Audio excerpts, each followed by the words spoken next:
Bloating की समस्या क्यों होती है, इंटेस्टाइनल गैस का मैकेनिज्म क्या है, and last but not least, bloating की समस्या को हम कैसे कम कर सकते हैं।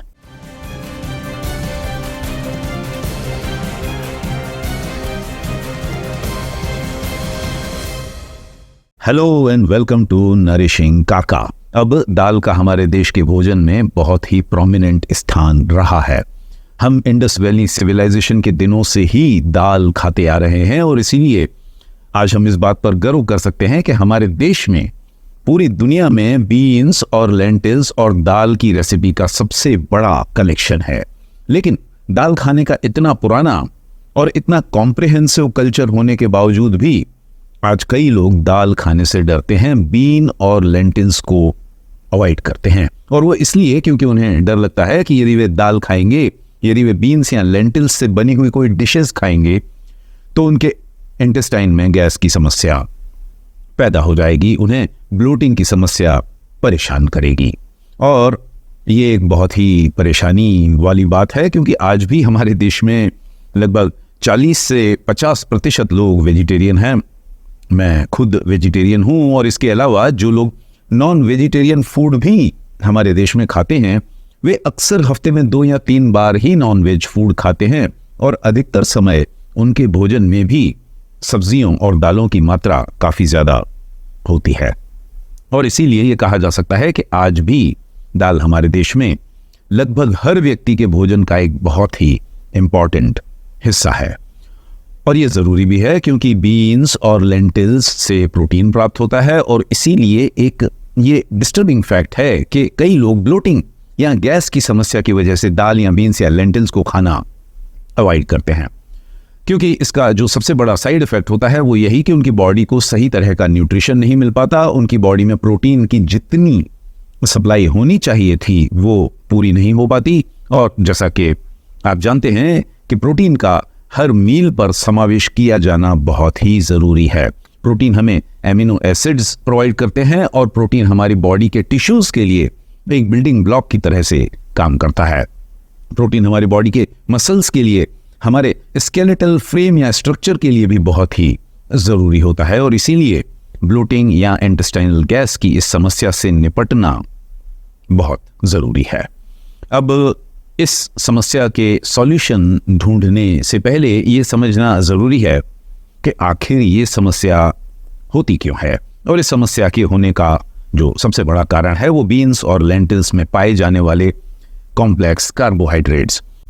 बीन्स और लेंटिल्स में ओलिगोसैकेराइड्स पाए जाते हैं जो कि कार्बोहाइड्रेट्स का एक रूप होते हैं और इन कार्बोहाइड्रेट्स में कई शुगर मॉलिक्यूल्स एक दूसरे के साथ लिंक्ड होते हैं जिसकी वजह से उन्हें हमारी बॉडी आसानी से ब्रेक डाउन नहीं कर पाती। स्पेशली हमारा जो स्टमक होता है और जो हमारी स्मॉल इंटेस्टाइन्स, उनका ब्रेक डाउन वहाँ इन 2 जगह पर पॉसिबल नहीं होता और उसी के चलते स्टमक और स्मॉल इंटेस्टाइन से पूरी तरह से गुजरने के बाद वे हमारे कॉलोन तक इंटैक्ट जा पहुँचते हैं। और इतनी लंबी यात्रा करने की वजह से उनका फर्मेंटेशन स्मॉल इंटेस्टाइन के आखिरी हिस्से तक पहुँचते पहुँचते ही शुरू हो जाता है, जिसकी वजह से गैस फॉर्मेशन की प्रक्रिया भी शुरू हो जाती है। इसके अलावा जब कॉलोन में रहने वाले गट बैक्टीरिया अल्टीमेटली इन दाल या बीन्स या लेंटिल्स को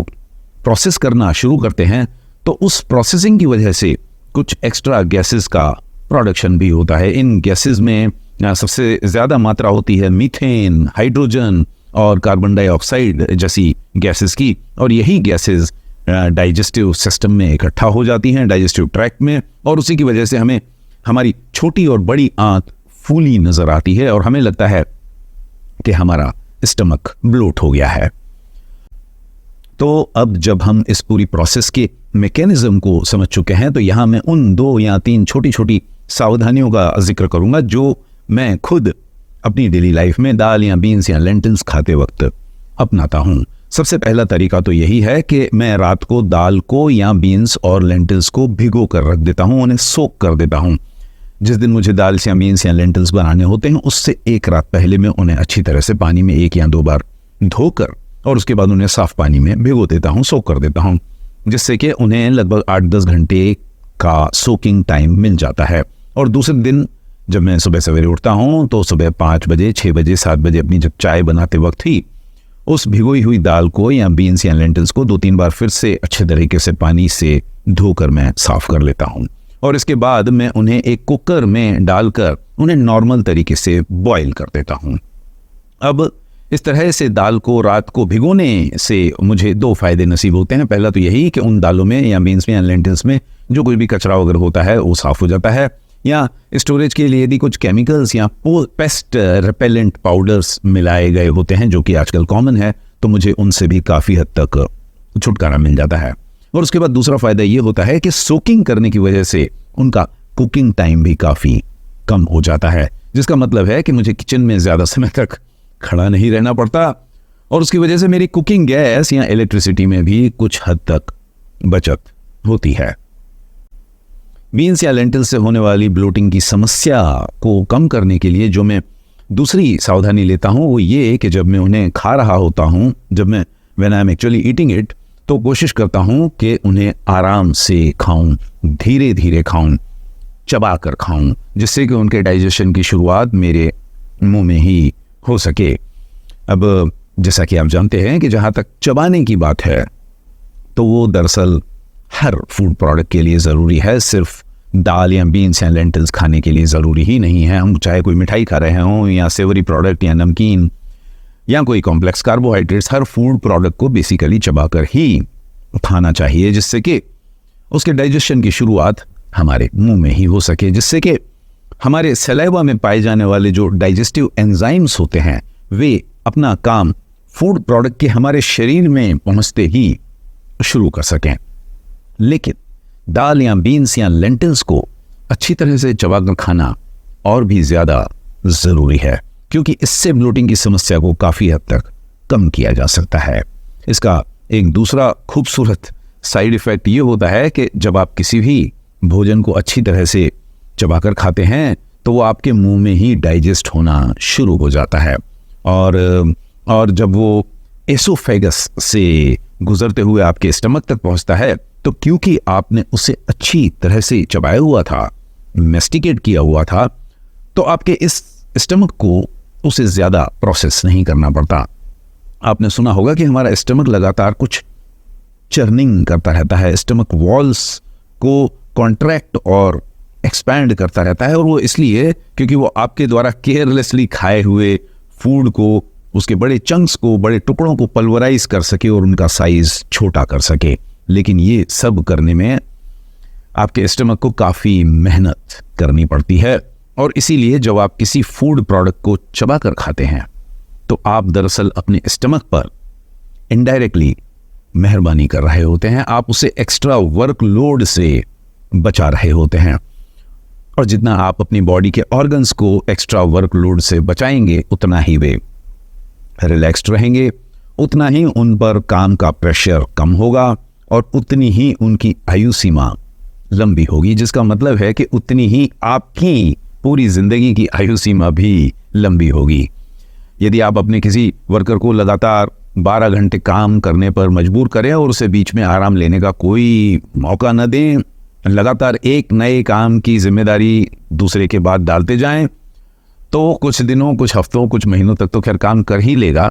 लेकिन जल्दी ही कहीं ना कहीं उसमें ब्रेकडाउन की सिम्टम्स दिखाई देने लगेंगी। और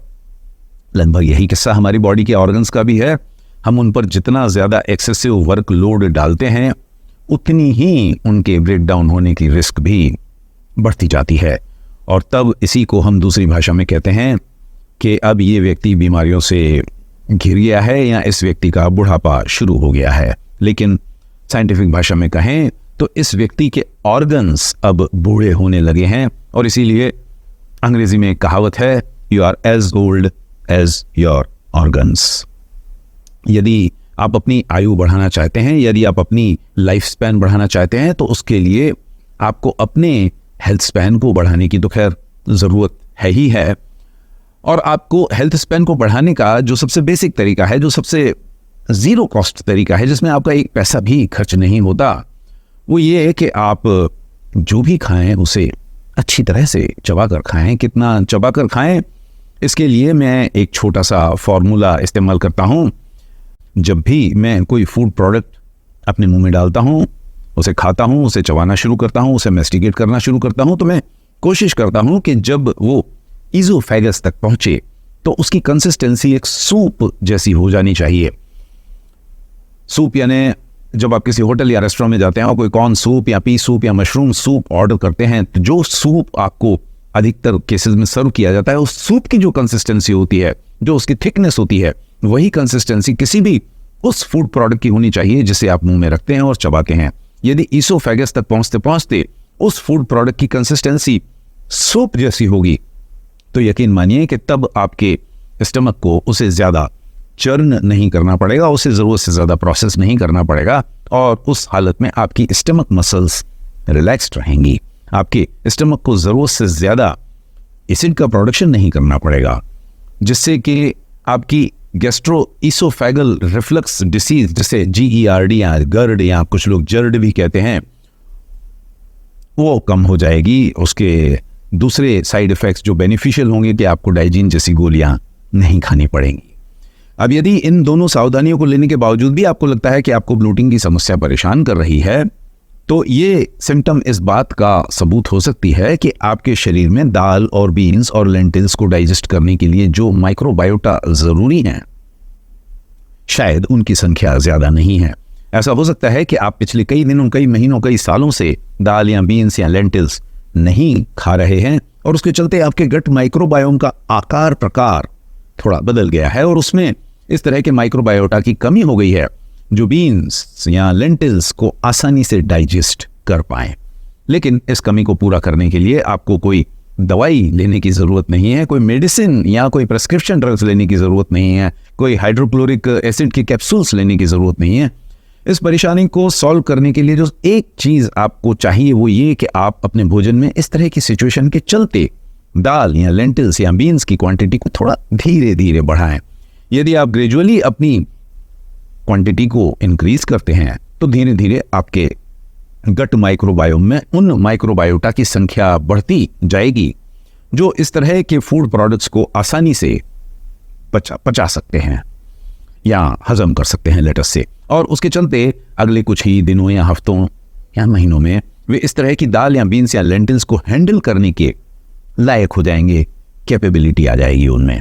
जैसा कि मैंने पहले भी कहा कि मैं वेजिटेरियन हूँ और मैं प्रोटीन की सप्लाई के लिए दाल या बीन्स या लेंटिल्स पर ही डिपेंड करता हूँ, थोड़ा बहुत टोफू अगर भी इस्तेमाल करता हूँ, और इसीलिए उन्हें डेली बेसिस पर खाता हूँ।